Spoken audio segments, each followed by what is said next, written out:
विषयी माहिती पाहणार आहोत. अवयव प्रत्यारोपण म्हणजे काय?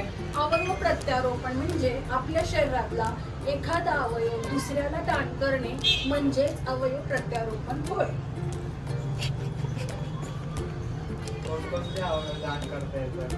गर्भाशय, मूत्रपिंड, यकृत, किडनी, डोळे या अवयवांचे दान करता येतात.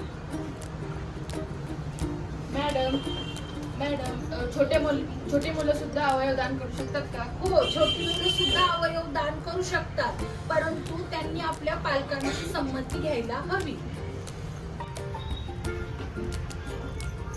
आता आपण अवयवाचे महत्त्व पाहणार आहोत. एक दाता अनेकांचे प्राण वाचवू शकतात. बरोबर अवयव दान करणे हे खूप पुण्याचे काम आहे. बरोबर, त्यामुळे आजारी लोकांना एक नवीन आशा मिळते. एकदम छान इथून पुढे सर्व लोक अवयव दान करतील असे मला वाटते. छान.